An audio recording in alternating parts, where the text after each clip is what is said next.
It sounds unbelievable, but it's true. A simple farmer, living quietly in Nazi-occupied France, ended up pulling off one of the boldest tricks of the entire war. He didn't have an army. He didn't even have a weapon. Just his land, his tools, and a mind sharp enough to outsmart the Germans. One night, enemy scouts reported strange lights in the fields. Engines roaring. Voices in the dark. It looked like an entire Allied division had moved in overnight. But here's the twist: there was no army. It was all fake. Every sound, every shadow, created by one man with nothing but courage and imagination. Before we dive deeper, tell me where you're watching from, your country, and the time right now.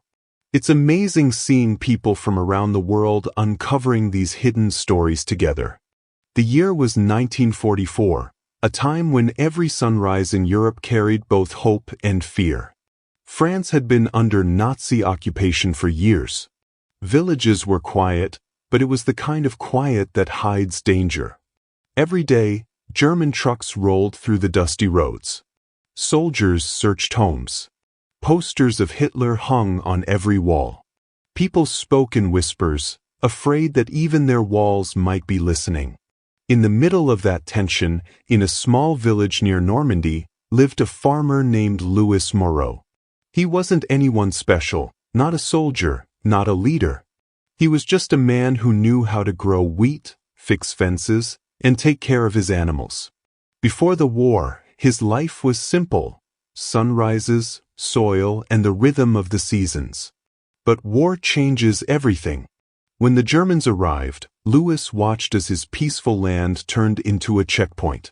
His barn became a storage site for enemy supplies.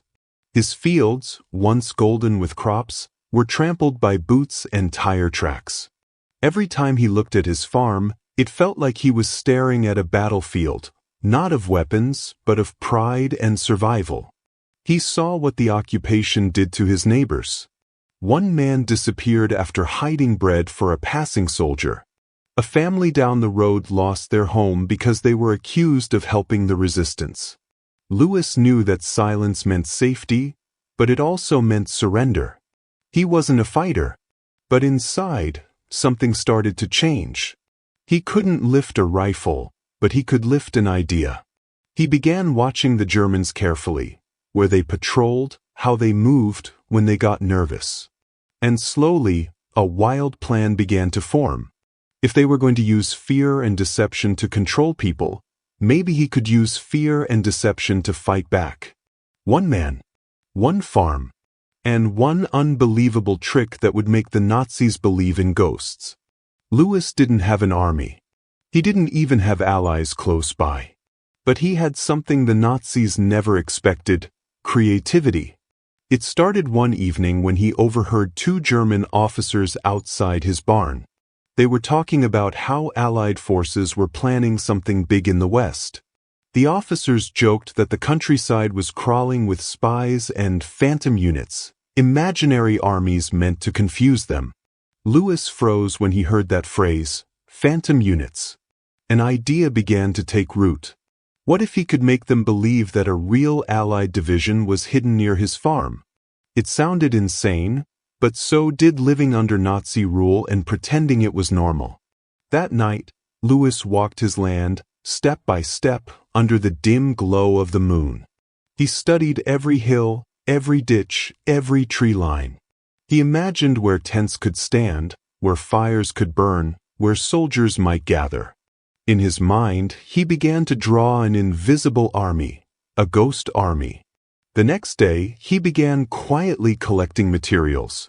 Old barrels, wooden crates, sheets, rope, anything he could find.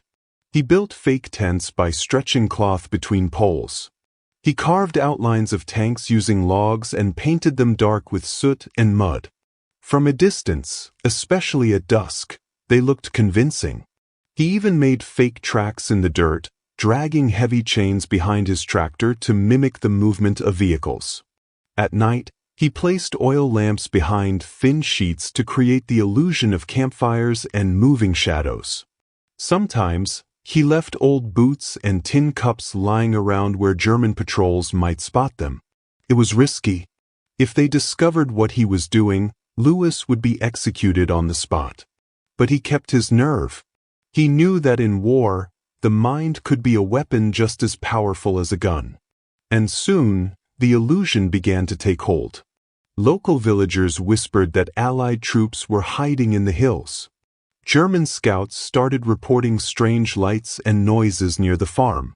The trap was working, and Lewis hadn't even fired a single shot. Within a week, Lewis's small farm became the center of a growing rumor. German patrols reported movement in the fields at night. They heard trucks rumbling, radios crackling, and even the faint clatter of metal. But there were no trucks, no radios, just one farmer and his imagination. Lewis had a friend in the village, a blacksmith named Henri. He joined the plan, quietly helping Lewis build what they called the Invisible Army.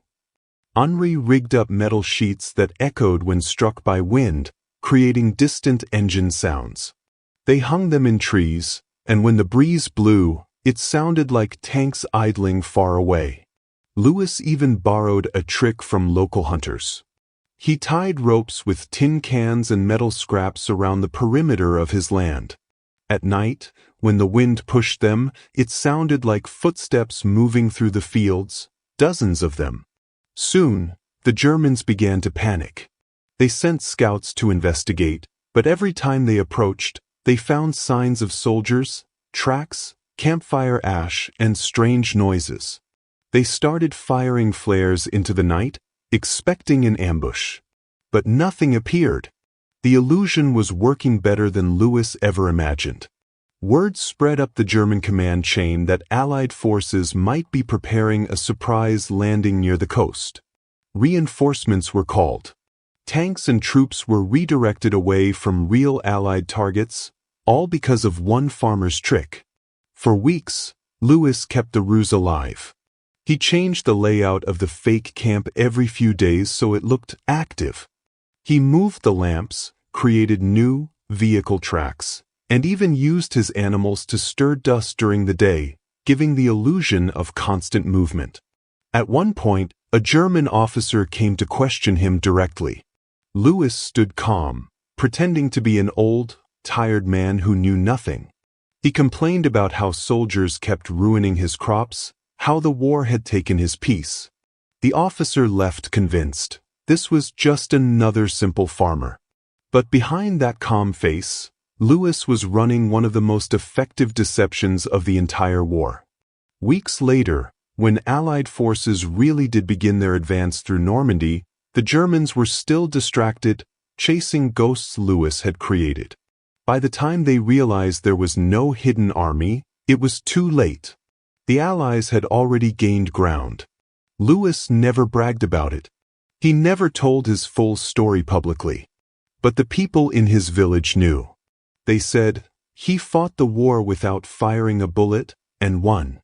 One man, one farm, and one illusion that fooled the Nazis into believing that ghosts were real. When the fighting finally ended, Normandy was unrecognizable.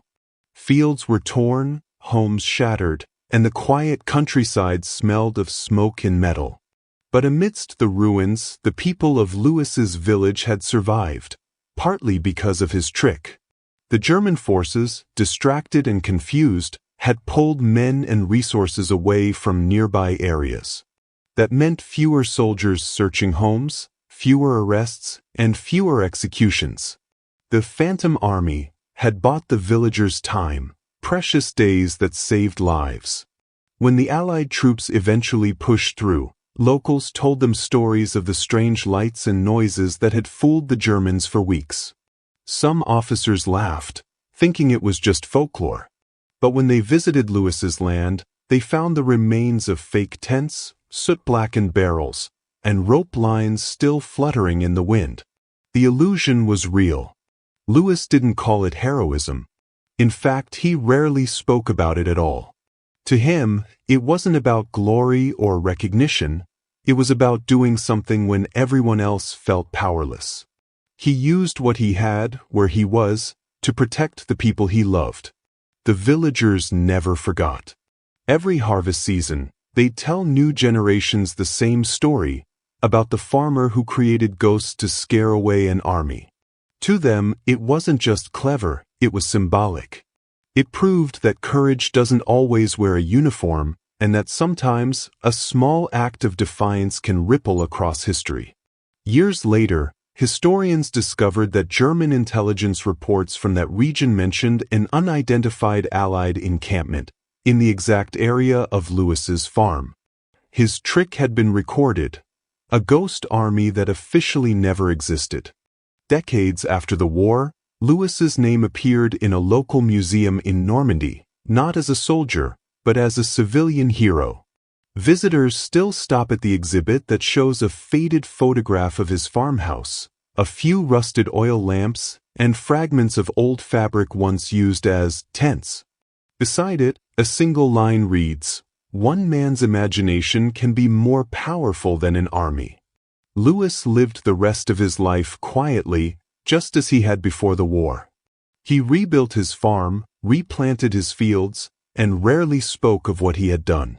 But people noticed that he always paused at sunset, watching the fields where his ghost army once stood.